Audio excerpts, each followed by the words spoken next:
Bom dia, ouvintes. Somos o grupo que vai falar sobre a carta encíclica de Tutti Fratelli, do Santo Padre Francisco sobre a fraternidade e a amizade social. Desde as primeiras páginas, o Santo Padre nos diz que sua intenção com esta encíclica não é resumir a doutrina sobre o amor fraterno, mas insistir em sua dimensão universal em sua abertura a todos.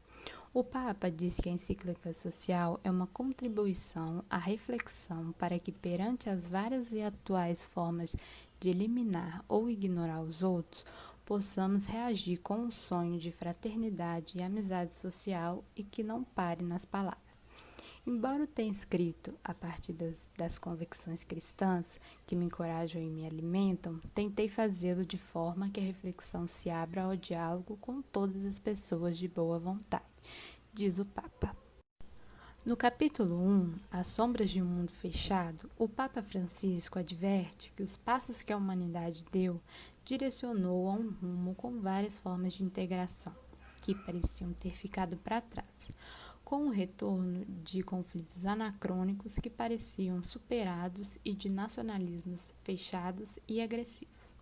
O Papa relata ameaças como a perda da consciência histórica, a polarização política, a imposição de um modelo cultural único, a desigualdade que favorece o crescimento da pobreza, as várias formas de injustiça, a escravidão moderna, as guerras, os ataques, as perseguições por motivos raciais ou religiosos, a globalização sem rumo, a pandemia, a desinformação e a ameaça aos imigrantes.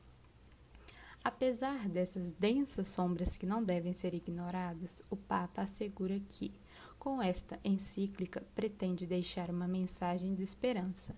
Deus continua a lançar sementes de bem na humanidade e recorda o heróico trabalho do pessoal de saúde e do hospital durante a pandemia, dos funcionários de supermercado, dos zeladores, dos transportadores, dos voluntários, dos padres e dos religiosos, que entenderam que ninguém se salva sozinho. Seguindo adiante, no capítulo 2, Um Estranho na Estrada, o Santo Padre cita o capítulo 10 do Evangelho de Lucas, um ícone iluminador capaz de evidenciar a escolha fundamental que devemos fazer para reconstruir este mundo que nos dói. O Papa explica como desde o Antigo Testamento existe um apelo ao amor ao estrangeiro. No Novo Testamento, o amor fraterno ressoa com força com citações como: todo direito atinge sua plenitude em um único preceito. Amarás o teu próximo como a ti mesmo. Gálatas 5,14.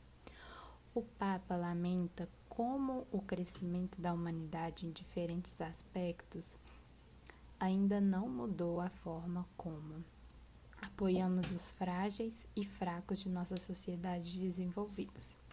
Acostumamos-nos a olhar para todos os lados, ignorando as situações até que elas nos acertem de forma direta.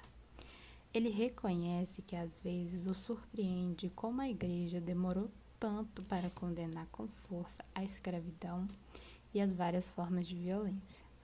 Mas, com o desenvolvimento da espiritualidade e da teologia, não há mais desculpas para isso.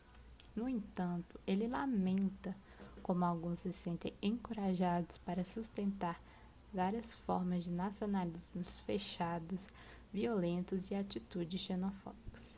Para isso, ele acrescenta que é importante que a catequese e a pregação incluam de forma mais direta e clara o sentido social da existência, a dimensão fraterna da espiritualidade e a convicção da dignidade inalienável de cada pessoa e as motivações para amar.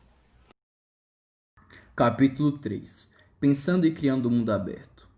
Ao tratar do capítulo 3, já vem logo com uma percepção de mundo mais liberto da sensação, crítica que a igreja sempre mostrou na história. Nesse capítulo, a religião, visto que é uma visão do Papa, é sobre como o amor entre os seres é importante para o desenvolvimento social. Ele mostra como o ser humano, além de suas ideologias mais restritas, como família, amigos, não são suficientes para se sentir como ser. Quando nos vemos de forma mais restrita, como nós, vemos que a idealização é de egoísmo e de autopreservação. Além desse aprendizado de que não somos apenas nós, do ser e de quem tem ideologias semelhantes, o Papa aponta uma importante reflexão, que todos os crentes devem reconhecer isto. O primeiro é o amor. O que nunca se deve estar em risco é o amor. O maior perigo é não amar, isto é, independente de ideologias ou afins, o amor entre os seres deve prevalecer. Se é um ser, merece amor, merece respeito, merece empatia. Pode-se perceber, portanto, que com a simples reflexão que o Papa traz, ele possui uma dignidade humanitária. É pensar em como a humanidade é importante para um todo. A questão do egoísmo, autopreservação que eu citei, é apenas um dos passos para se chegar ao não amor. Cabe a cada um de nós sermos abrigos para o outro. A forma que temos de disponibilizar empatia, respeito e amor transforma o mundo em terra. Abrigo e até mesmo trabalho para todos, para que assim não falte o básico material para uma grande parte da população. Capítulo 4. Um coração aberto para o mundo inteiro. Neste capítulo, o Papa trata sobre a questão dos imigrantes, que além de desrespeitados em seus países, correm risco de serem desrespeitados como seres em países que os abrigam, ressaltando que não é uma maioria que o destrata. São aqueles que consomem de egoísmo e autopreservação. E é muito importante ressaltar o que o Papa traz sobre esforções com os imigrantes, que é acolher, proteger, promover e integrar. O que o Papa pede para os nativos fazerem com os imigrantes é simplesmente o que todos nós devemos fazer entre nós. Esses 4 verbos são essenciais para uma vida, seja ela em sociedade, dupla ou sozinha. Deve-se respeitar a todos e a si mesmo. O diálogo cabe em todos os lugares.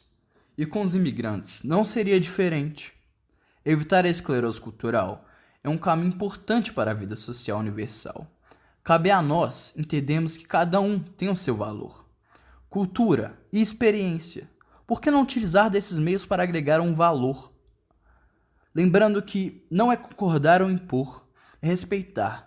E algumas vezes sim, concordar e adaptar. Isso é um benefício para todos nós. Troca é algo que agrega, valoriza, enche o ser de empatia, ou deveria encher.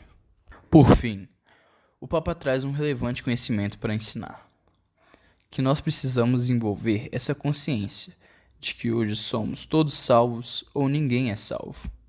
A pobreza, a decadência, os sofrimentos de um lugar na terra são um viveiro silencioso de problemas, que afinal afetarão todo o planeta. Com isso, pode-se perceber que a cultura, a religião, ou o que mais se intitula para desrespeitar o outro, não é em si a religião e a cultura.